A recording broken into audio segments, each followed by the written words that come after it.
સ્થાનિક સ્વરાજ્યની ચૂંટણી માટે આજે અમરેલી જિલ્લામાં મતદાનનો માહોલ જામ્યો છે. અમરેલીની જિલ્લા પંચાયતની 44 બેઠકો અને તાલુકા પંચાયતની 18 બેઠકો માટે મતદારો ઉત્સાહભેર મતદાન કરી રહ્યા છે. રાજકીય આગેવાનો પણ પરિવાર સાથે મતદાન મથકે પહોંચી લોકશાહી પર્વમાં જોડાયા છે. આવો જાણીએ કોણે ક્યાં કર્યું મતદાન. નમસ્કાર, હું ચિરાગ વર્ષાબેન, આપ જોઈ રહ્યા છો સ્વમાન. ગુજરાત રાજ્યના ઉર્જા મંત્રી કૌશિક વેકરિયા દેવરાજીયા ગામે પરિવાર સાથે મતદાન કરવા પહોંચ્યા, જ્યાં સ્થાનિક મહિલા અને પુરુષ મતદારો પણ તેમની સાથે જોડાયા. ખાસ વાત એ રહી કે ગ્રામજનો વાગતે ગાજતે મતદાન મથકે પહોંચતા લોકશાહી પર્વનો ઉત્સાહભેર માહોલ સર્જાયો. આ પ્રસંગે કૌશિક વેકરિયાએ સમગ્ર અમરેલી જિલ્લામાં ભારતીય જનતા પાર્ટીનું કમળ ખીલવાનો આશાવાદ વ્યક્ત કર્યો. સાંભળો મતદાન બાદ તેમણે શું કહ્યું.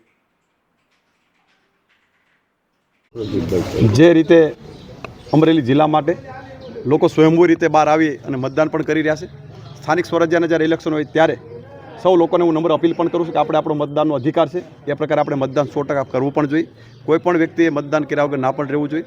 ખાસ કરીને ગુજરાત માટેની વાત કરીએ ત્યારે જે રીતે દેશના યશસ્વી વડાપ્રધાન આદરણીય મોદી સાહેબ અને રાજ્યના મુખ્યમંત્રી આદરણીય ભૂપેન્દ્રભાઈ પટેલ સાહેબ અને નાયબ મુખ્યમંત્રી આદરણીય હર્ષભાઈ સંઘવી સાહેબની સરકાર જે રીતે કામગીરી કરી રહી છે અને લોકો વિકાસ માટે જે રીતે માનતા હોય એ પ્રકારે જે રીતે સરકાર દ્વારા અમરેલી જિલ્લા માટેની વાત કરીએ ત્યારે સમગ્ર જિલ્લો જ્યારે વિકસિત હોય અને જે પ્રકારે વિકાસની ગતિથી આગળ વધતો હોય ત્યારે ભારતીય જનતા પાર્ટી માટે અને સરકાર માટે લોકો એક મન બનાવ્યું છે કે અમરેલી જિલ્લાની અંદર 16 કળાએ કમળ ખીલવાનું છે.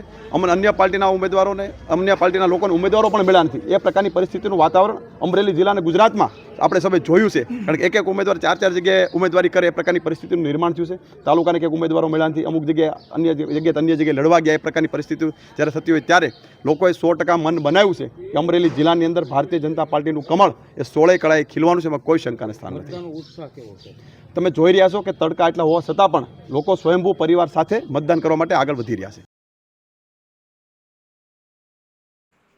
બીજી તરફ કોંગ્રેસના નેતા પ્રતાપ દુધાતે પણ મતદાનમાં ભાગ લીધો. તેઓ લીલિયાના કાંકરજ ગામે મતદાન મથકે પહોંચી સામાન્ય મતદારોની જેમ લાઇનમાં ઊભા રહી મતદાન કર્યું. તેમણે જિલ્લા પંચાયત અને તાલુકા પંચાયત બંને માટે પોતાનો મતાધિકારનો ઉપયોગ કર્યો. સાથે જ અમરેલીના સાંસદ ભરત સુતરિયાએ પણ સહપરિવાર મતદાન કર્યું. લાઠીના ઝરખિયા ગામે મતદાન કરતા તેમણે મતદારોને આરોગ્ય, શિક્ષણ અને રોડ રસ્તાઓ જેવા મૂળભૂત મુદ્દાઓને ધ્યાનમાં રાખીને મતદાન કરવાની અપીલ કરી. તેમજ અમરેલી સાથે ગારિયાધાર અને મહુવાના મતદારોએ પણ વધુમાં વધુ મતદાન કરવાને પ્રેરિત કર્યા. સાંભળો તેમને મતદાતાઓને શું કહ્યું. આજે સ્થાનિક સ્વરાજ્યની ચૂંટણી હતી, એનું આજ મતદાન છે.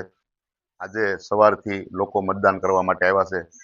ત્યારે આજનું મતદાન વિકાસને, આરોગ્યને, પાણી માટે, વીજળી માટે આજનું વોટિંગ જરૂર અવશ્ય કરો. સારા એવા રસ્તા માટે વોટિંગ કરો, ગામની સુવિધા માટે કરો.